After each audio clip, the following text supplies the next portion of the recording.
Le jeune éleveur vierge trouva refuge auprès de deux imposantes sœurs Apaches. Cette nuit-là le changea à jamais. Boone Carter n'avait jamais vu de femme comme elle. Lorsque la tempête le poussa vers leur cabane isolée, il s'attendait à trouver chaleur et sécurité. Au lieu de cela, il trouva deux paires d'yeux sombres qui le scrutaient avec une intensité qui faisait trembler ses mains. La pluie martelait les murs en bois alors qu'il se tenait, dégoulinant, sur le seuil, son chapeau serré contre sa poitrine. Ayana, la sœur aînée, se déplaçait avec une grâce fluide en lui faisant signe d'entrer. Ses longs cheveux noirs cascadaient sur des épaules plus larges que celles de la plupart des hommes qu'il connaissait. Kaya, plus jeune mais non moins imposante, observait depuis le coin du feu où elle aiguisait un couteau de chasse. « Vous êtes trempé jusqu'aux os », observa Ayana, sa voix portant un accent qui lui rappelait le vent soufflant dans les canyons. Enlevez ses vêtements avant d'attraper la mort. Le visage de Boone devint écarlate. À la ferme de sa famille, sa mère préparait encore ses vêtements chaque matin. À 22 ans, il n'avait jamais été seul avec une femme, et encore moins avec deux qui commandaient l'espace comme si l'air même leur appartenait. Je peux attendre près du feu qu'il sèche, balbutia-t-il. Kaya leva les yeux de sa lame, un amusement dansant dans son regard. Vous comptez rester assis là à grelotter comme un chien mouillé toute la nuit? La cabane semblait plus petite de l'intérieur. Des tapis tissés à la main couvraient le plancher en bois, et des peaux d'animaux étaient suspendus au mur à côté d'outils qu'il ne reconnaissait pas. Tout parlait d'autosuffisance, de femmes qui n'avaient besoin de personne pour survivre dans cette rude contrée. Ayana se dirigea vers un coffre dans le coin, en sortant une couverture rêche. « Votre pudeur ne vous tiendra pas chaud, mon garçon. »« Mon garçon. » Le mot le piqua plus qu'il n'aurait dû. Il était un homme adulte, propriétaire de terre, menant du bétail. Mais là, debout, l'eau s'accumulant à ses bottes, tandis que ses femmes le regardaient avec une impatience à peine dissimulée, il se sentit comme l'enfant surprotégé qu'il avait toujours été. Le tonnerre gronda au-dessus de sa tête, le faisant sursauter. Les deux sœurs restèrent parfaitement immobiles, comme si les tempêtes n'étaient pour elles qu'un bruit de fond. Depuis combien de temps vivaient-elles seules ici? Où était leur famille, leur tribu? La tempête fera rage jusqu'à l'aube, dit Kaya en se levant de toute sa hauteur. Elle était presque aussi grande que lui, sa présence remplissant l'espace entre eux. La question est, quel genre d'homme serez-vous au lever du jour? Ces mots portaient un poids qu'il ne pouvait comprendre. Il y avait quelque chose dans son ton, un défi qui fit s'accélérer son pouls avec plus que de la simple peur. Car en regardant les deux sœurs, Boone réalisa que cette nuit mettrait à l'épreuve bien plus que sa capacité à affronter la tempête. Elle mettrait à l'épreuve tout ce qu'il pensait savoir sur lui-même. Les dents de Boone claquaient alors qu'il se tenait figé au centre de leur cabane, serrant toujours son chapeau trempé. Le feu crépitait derrière Kaya, jetant une lumière chaude sur ses traits anguleux, mais il ne parvenait pas à se diriger vers sa chaleur. « Il a peur de nous », dit Kaya à sa sœur, sans même prendre la peine de baisser la voix. Elle posa son couteau et croisa les bras, l'étudiant comme une énigme qui l'amusait. « Peux-tu le blâmer ?» répondit Ayana, s'approchant de Boone avec une grâce prédatrice. Il n'a probablement jamais vu une femme manier une lame auparavant. Jamais vu de femme qui n'avait pas besoin d'être protégée, ajouta Kaya avec un sourire acéré. La mâchoire de Boone se serra. « Je n'ai pas peur. » Les deux sœurs éclatèrent de rire, un son qui résonna contre les murs de la cabane et fit rougir ses joues encore plus. Le rire n'était pas vraiment cruel, mais il contenait une connaissance qu'il ne possédait pas. « Alors prouve-le, » dit Ayana, s'arrêtant juste assez près pour qu'il puisse sentir l'odeur de la sauge et de la fumée de bois sur sa peau. « Enlève ses vêtements mouillés avant de tomber malade. » Ses mains tremblaient alors qu'il déboutonnait sa chemise, hyper conscient de leurs yeux posés sur lui. Chez lui, il avait été le fils protégé, à l'abri des aspects les plus rudes de la vie de la frontière. Son père s'occupait des tâches dangereuses pendant que Boone gérait les comptes et s'occupait des animaux les plus dociles. La chemise tomba au sol avec un bruit mouillé. Sa poitrine, pâle après des années passées à porter des manches longues même en été, semblait chétive comparée à ces femmes qui se mouvaient comme si elles avaient été sculptées dans le paysage même. Maigrichon, observa Kaya en penchant la tête. Mais il y a du muscle là-dessous. Le travail du ranch. Le bétail, réussit-il à dire, enroulant la couverture autour de lui avec des doigts tremblants. Notre père élevait des chevaux, dit Ayana en s'asseyant sur une chaise qui craqua sous son poids. Il nous a appris à les débourrer sans briser leur esprit. Où est-il maintenant? Demanda Boone avant de pouvoir se retenir. Les sœurs échangèrent un regard qui dura trop longtemps. Quelque chose passa entre elles, une communication qu'il ne put interpréter, mais qui rendit l'air plus lourd. Parti, dit simplement Kaya. Comme tous les autres. Mais nous sommes restés, ajouta Ayana, sa voix portant une dureté qui fit frissonner Boone. Il fallait bien que quelqu'un reste. Pourquoi? La question lui échappa malgré lui. Kaya se dirigea vers la fenêtre, scrutant la tempête à travers la vitre striée de pluie. Parce que cette terre exige de la force, et la plupart des gens. Elle se retourna vers lui d'un air significatif. La plupart des gens préfèrent fuir plutôt que d'apprendre de quoi ils sont vraiment capables. La façon dont elle le dit fit se contracter l'estomac de Boone, un mélange de peur et de quelque chose d'autre qu'il ne pouvait nommer. Un défi? De l'excitation? Comptez-vous fuir au lever du jour? Demanda Ayana, ses yeux sombres fixés sur son visage. Boone ouvrit la bouche pour répondre, puis réalisa qu'il ne savait pas quoi dire. Car en regardant ces femmes qui avaient choisi de rester quand d'autres avaient fui, il se demanda si elles voyaient en lui quelque chose qu'il n'avait jamais vu lui-même. Et il n'était pas sûr de vouloir le découvrir. La tempête faisait rage à l'extérieur tandis que Boone, enveloppé dans la couverture rêche, observait les sœurs vaquer à leurs occupations du soir avec une efficacité routinière. Chaque geste qu'elle faisait parlait d'années passées sans homme sur qui compter. Ayana préparait un repas simple de viande séchée et de racines, ses mouvements économiques et sûrs. Kaya nettoyait son couteau avec des gestes lents et délibérés qui faisaient s'accélérer le pouls de Boone pour des raisons qu'il ne comprenait pas. Le silence s'étirait entre eux, brisé seulement par la pluie contre les fenêtres et le crépitement du bois qui brûlait. « Vous n'arrêtez pas de regarder » observa Kaya sans lever les yeux de sa lame. « Quelque chose que vous voulez demander ?» La chaleur inonda les joues de Boone. « Je me demandais juste depuis combien de temps vous êtes seul ici. »« 3 hivers, répondit Ayana, posant un bol en bois à côté de lui. La viande était dure, mais assaisonnée d'herbes qui lui mirent l'eau à la bouche. « Depuis que les soldats sont passés. »« Les soldats ?» Le couteau cessa de bouger dans les mains de Kaya. Les deux sœurs s'immobilisèrent d'une manière qui rendit l'air dangereux. « Ils cherchaient des pillards, » dit Ayana prudemment. « Une ferme incendiée, du bétail volé, le genre de problèmes qui surviennent quand les gens sont désespérés. Ont-ils trouvé qui ils cherchaient ?» Un autre regard lourd de sens passa entre les femmes. Kaya reprit le nettoyage de son couteau, mais ses mouvements étaient devenus vifs, agressifs. « Ils ont trouvé ce qu'ils s'attendaient à trouver, » dit-elle, sa voix plate comme la pierre. Boone voulait en savoir plus, mais quelque chose dans leurs expressions l'en dissuada. À la place, il mangea en silence, douloureusement conscient de la façon dont la couverture avait glissé, exposant ses épaules. La manière dont les yeux d'Ayana s'attardaient sur sa peau nue fit se contracter son estomac d'une chaleur inconnue. « Vous n'êtes pas ce à quoi je m'attendais, » dit-elle soudainement. « À quoi vous attendiez-vous ? La plupart des hommes qui finissent ici fuient quelque chose. Des dettes, la loi, une femme à qui ils ont fait du tort. » Ses yeux sombres sondèrent son visage. « Mais vous courez astérisque vers astérisque quelque chose, n'est-ce pas ? » La question le prit au dépourvu. Était-ce le cas ? Il avait quitté le ranch familial ce matin-là pour vérifier des pâturages éloignés, mais la tempête l'avait dévié de plusieurs kilomètres. Où l'avait-elle vraiment fait ? Je ne sais pas ce que vous voulez dire. Kaya rit, mais sans aucune gaieté. Il ne se connaît même pas encore lui-même. Connaître quoi ?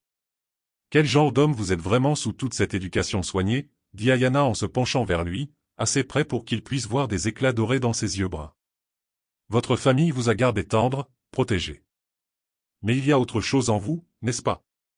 Quelque chose qui vous a mené à notre porte. Son souffle réchauffa son visage. L'odeur de sauge et de femme lui fit tourner la tête. Mais ce furent ces mots qui le secouèrent. Car elle avait raison. Il y avait quelque chose en lui. Quelque chose qui s'était toujours senti en cage dans sa vie protégée. La tempête s'intensifie, dit Kaya, se dirigeant vers la porte pour vérifier la lourde barre de bois. Personne ne partira avant le matin. Alors qu'elle sécurisait leur défense contre la nuit, Boone se demanda si la vraie tempête n'était pas à l'extérieur. Elle se déroulait ici même, en lui, où ces femmes dangereuses éveillaient des parties de lui-même qu'il n'avait jamais su exister.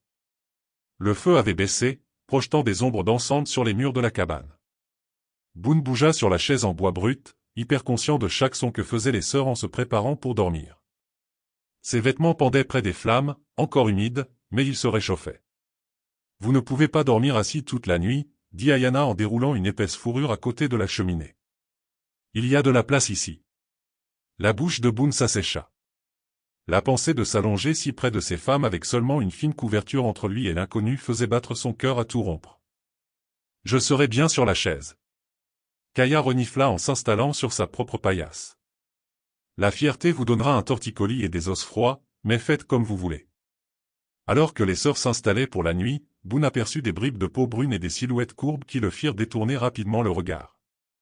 Il n'avait jamais partagé une chambre avec des femmes qui n'étaient pas de sa famille. Tout dans cette situation violait les frontières prudentes que son éducation avait construites autour de lui. « Parlez-moi de votre ranch » dit doucement Ayana, sa voix portant à travers l'obscurité. « Comment est-ce de vivre cette vie protégée ?»« Elle n'est pas protégée, » protesta-t-il, bien que même lui puisse entendre la faiblesse de ses mots. « Non. À quand remonte la dernière fois où vous avez fait face à un vrai danger, un vrai choix ?» Boone ouvrit la bouche pour répondre et réalisa qu'il ne le pouvait pas. Son père avait toujours géré les décisions difficiles, le travail dangereux. Même leur transhumance suivait des routes sûres et établies. « C'est bien ce que je pensais, » murmura Kaya depuis sa paillasse.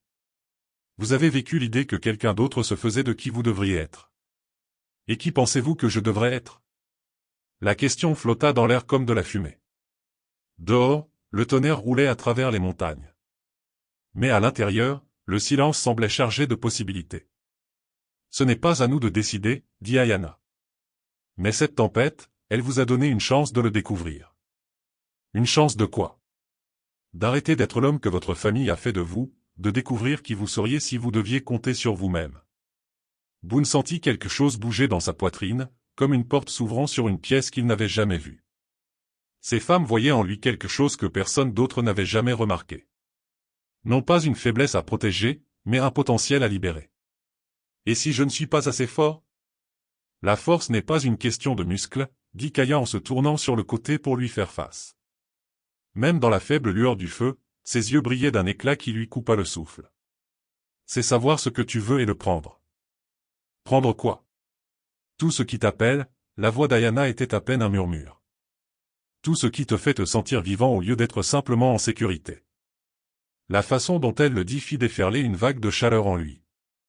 Il comprit maintenant qu'elle ne parlait pas seulement de courage abstrait. Elle parlait de désir, du genre de désir qu'il avait passé toute sa vie à réprimer. Un éclair illumina les fenêtres, et pendant un instant, la cabane sembla être la seule chose solide dans un monde de tempête. Mais Boone commençait à réaliser que le vrai tumulte n'était pas à l'extérieur. Il était en lui, devenant plus fort à chaque mot que prononçaient ces femmes dangereuses. Et pour la première fois de sa vie, il voulait le laisser se déchaîner. Le sommeil fuyait Boone. Chaque fois qu'il fermait les yeux, il prenait conscience de la respiration des sœurs dans l'obscurité. Le froissement de la fourrure contre la peau lorsqu'elle bougeait. La chaise était devenue insupportablement inconfortable, mais se déplacer au sol à côté d'elle lui semblait franchir une ligne qu'il n'était pas sûr d'être prêt à franchir. Vers minuit, un nouveau son perça le bruit de la tempête. Des grattements à la porte, accompagnés de faibles gémissements. Kaya se redressa instantanément, son couteau déjà à la main. Une meute de coyotes, chuchota-t-elle. Les tempêtes les ont fait descendre des hautes terres. Plus de grattements, plus insistants maintenant. La porte en bois était épaisse, mais Boone pouvait entendre des griffes s'attaquer aux interstices du cadre. Combien? Demanda Ayana, se levant silencieusement. Au moins 3, peut-être plus. Kaya se dirigea vers la fenêtre, regardant à travers une fente dans les volets. Ils ont faim, ils sont désespérés. Les grattements s'intensifièrent, rejoints par des grognements qui firent frissonner Boone. Il avait entendu des histoires de meutes de coyotes attaquant des humains lorsque les proies étaient rares, mais il ne les avait jamais affrontées lui-même. « Que faisons-nous » demanda-t-il, détestant la façon dont sa voix tremblait. Les deux sœurs le regardèrent avec des expressions qu'il ne put déchiffrer. Puis Ayana se dirigea vers le mur où plusieurs fusils étaient accrochés à des chevilles en bois. « Nous défendons notre maison » dit-elle simplement, vérifiant la charge des armes. « La question est, allez-vous aider ou vous cacher ?» Les mots le frappèrent comme une gifle. Il pensa à toutes les fois où son père l'avait envoyé à la maison lorsqu'un danger menaçait. Toutes les fois où il avait été protégé au lieu d'être inclus. « Je ne sais pas comment combattre les coyotes. »« Alors vous apprendrez » Kaya lui lança une lourde massue en bois qui se trouvait à côté de la cheminée. « C'est très simple. S'ils passent cette porte, vous les frappez jusqu'à ce qu'ils arrêtent de bouger. » Le poids de la massue dans ses mains lui semblait étranger, mais en quelque sorte juste. Ses paumes étaient moites de sueur, mais pour la première fois depuis son arrivée, il ne se sentait pas complètement impuissant. Il y a une autre façon, dit Ayana, étudiant son visage à la lueur du feu. Nous pourrions attendre qu'il parte. Espérer qu'il se désintéresse et s'en aille. Est-ce ce que vous feriez si je n'étais pas là? Les sœurs échangèrent un de leurs regards lourds de sens. Non, admit Kaya. Nous sortirions pour les chasser. Leur montrer que ce territoire nous appartient. Alors c'est ce que nous faisons. Les mots le surprirent autant qu'elle. Mais en regardant ces femmes qui avaient choisi de rester quand d'autres avaient fui, qui affrontaient le danger au lieu de s'en cacher, quelque chose en lui bascula. Il en avait assez d'être protégé. Assez d'être en sécurité. Vous êtes sûr? Demanda Ayana, sa voix plus douce qu'il ne l'avait jamais entendue. Une fois que nous serons dehors, il n'y aura pas de retour en arrière. Vous aurez franchi une ligne. Boone serra plus fort la massue et se dirigea vers la porte. Son cœur battait la chamade contre ses côtes. Mais sous la peur, il y avait autre chose. De l'excitation. Un but? Il est peut-être temps que je franchisse quelques lignes. Pour la première fois depuis son arrivée, les deux sœurs lui sourirent avec quelque chose qui ressemblait à de l'approbation. Et Boone réalisa que c'était exactement ce dont il avait eu faim depuis le début. L'air froid de la nuit frappa la poitrine nue de Boone comme un coup de poing alors qu'il sortait sur le porche couvert. La pluie tombait en biais, en nappe, mais il pouvait distinguer des formes maigres se déplaçant dans l'obscurité au-delà du bord de la cabane. Des yeux jaunes reflétaient la lumière qui s'échappait de l'embrasure de la porte. « Restez entre nous », ordonna Kaya en levant son fusil. « Ne balancez pas cette massue à moins que l'un d'eux ne passe nos tirs. » Mais alors qu'ils s'avançaient dans la tempête, la meute décrivit un cercle plus large que prévu. L'un des coyotes, plus audacieux que les autres, se faufila à l'angle opposé de la cabane. Avant que l'une ou l'autre des sœurs ne puisse réagir, il chargeait droit sur Boone. Le temps ralentit. Le visage hargneux de l'animal emplit sa vision. Les crocs dénudés, les muscles bandés pour le saut. Chaque instinct lui criait de fuir, d'appeler à l'aide, de laisser quelqu'un d'autre gérer le danger. Au lieu de cela, il planta ses pieds au sol et abattit la massue. L'impact secoua ses bras jusqu'aux épaules. Le coyote gémit et roula sur le côté, étourdi, mais pas vaincu. Il se releva en chancelant, du sang coulant de son museau, les yeux maintenant fixés sur lui avec une haine pure. « Encore » cria Ayana par-dessus le bruit de la tempête. L'animal se jeta à nouveau. Cette fois, Boone était prêt. Il fit un pas de côté et abattit lourdement la massue sur sa colonne vertébrale. Le coyote s'effondra et ne se releva pas. Le reste de la meute se fondit dans l'obscurité, effrayé par la violence soudaine et l'immobilité de leurs congénères. En quelques instants, seule la tempête demeurait. Boone se tenait au-dessus de l'animal abattu, la poitrine haletante, la pluie lavant la sueur de sa peau. Son corps tout entier tremblait, mais pas de peur, de quelque chose de tout à fait différent. « Eh bien, » dit Kaya en baissant son fusil. « Regardez-moi ça. » Ayana s'approcha de lui, si près que sa chaleur perçait le vent glacial. Quand elle leva les yeux vers lui, son expression contenait quelque chose de nouveau, quelque chose qui fit s'accumuler une chaleur au creux de son ventre malgré la pluie glaciale. « Comment vous sentez-vous » demanda-t-elle. Boone chercha ses mots et n'en trouva aucun. Comment se sentait-il? D'une manière qu'il n'avait jamais connue. Brut, puissant, comme s'il s'était dépouillé d'une vieille peau pour trouver quelque chose de plus fort en dessous.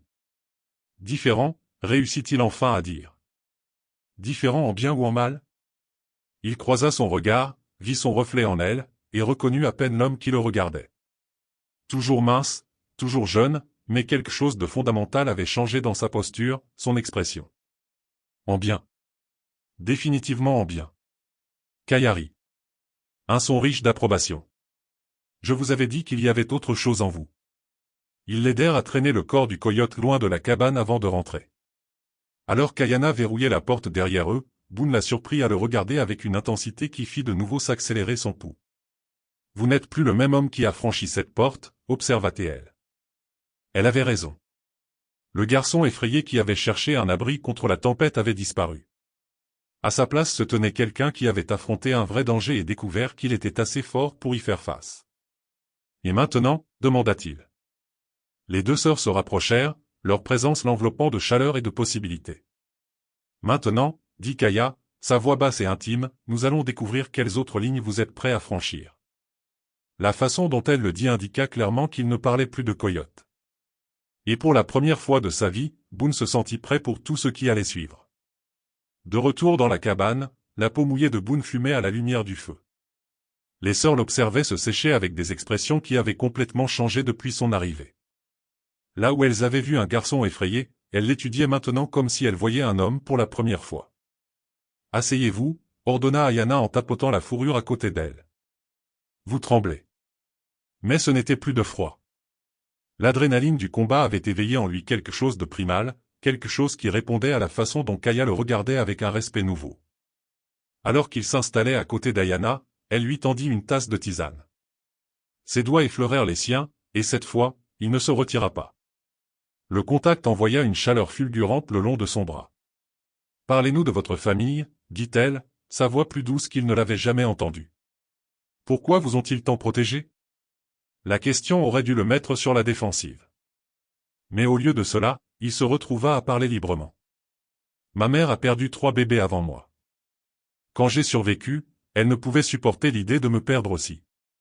Et mon père ? » Il s'arrêta, cherchant ses mots. Il me voyait comme quelque chose de précieux à protéger. Au lieu d'un homme qui avait besoin d'être mis à l'épreuve, observa Kaya en s'installant de son autre côté. La chaleur de leur corps pressé contre lui fit tourner la tête.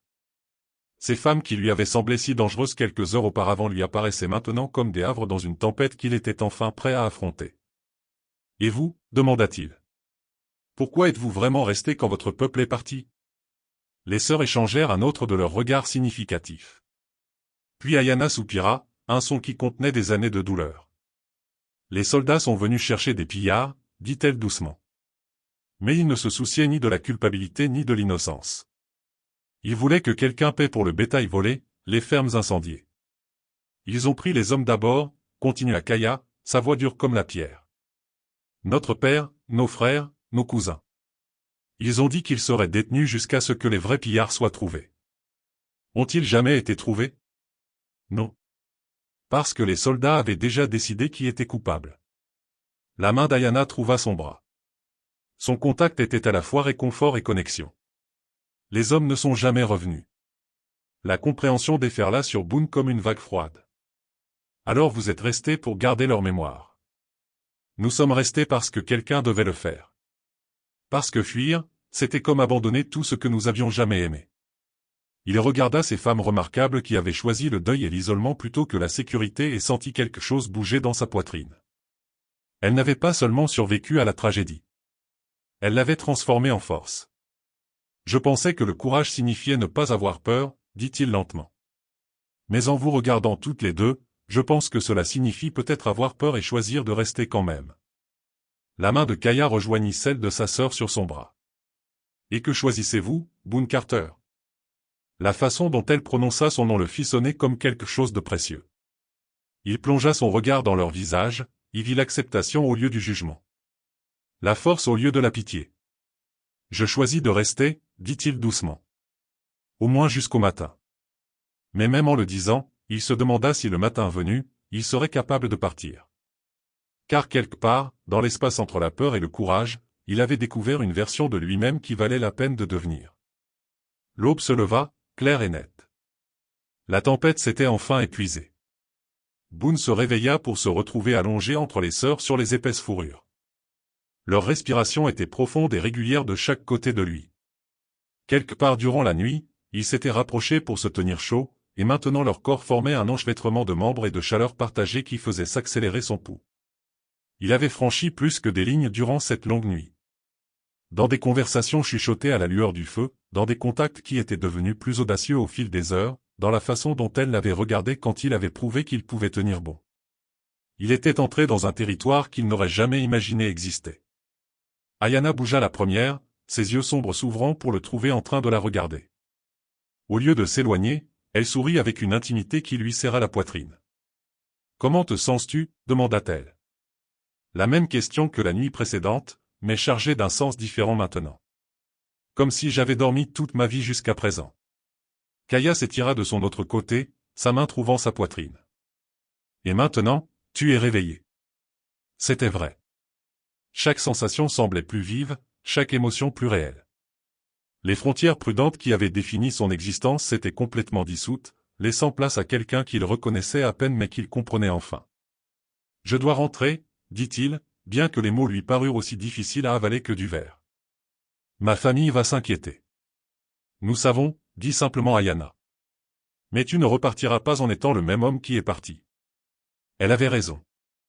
La pensée de retourner à son ancienne vie, à la protection, aux limites prudentes, à la peur de tout ce qui pourrait le blesser, lui semblait maintenant impossible. Comment pourrait-il prétendre être petit alors que ces femmes lui avaient montré combien il pouvait être grand? Que leur diras-tu? Demanda Kaya. Boone y réfléchit en se levant et en enfilant ses vêtements secs. Que leur dirait-il? Qu'il avait découvert le courage dans les bras de deux sœurs Apaches, qu'il avait appris la différence entre être en sécurité et être vivant. La vérité, décida-t-il. Que j'ai été pris dans une tempête et que j'ai trouvé refuge auprès de deux femmes remarquables qui m'ont appris de quoi j'étais capable. Les deux sœurs sourirent à cela, et l'approbation dans leurs expressions le réchauffa plus que le soleil du matin qui filtrait à travers les fenêtres. Alors qu'il se préparait à partir, Ayana pressa quelque chose dans sa main. Un petit morceau de bois sculpté, lisse après des années de manipulation. « Pour que tu te souviennes, dit-elle doucement. Il baissa les yeux sur la sculpture. Un faucon en plein vol, les ailes déployées. « Je n'oublierai pas. »« Bien, » dit Kaya en se plaçant à côté de sa sœur. « Parce que l'homme qui sort par cette porte n'est pas le garçon qui y est entré. » Elle avait absolument raison. Boone Carter avait cherché un abri contre une tempête et s'était retrouvé transformé par deux imposantes sœurs Apaches qui avaient vu en lui quelque chose que personne d'autre n'avait jamais vu.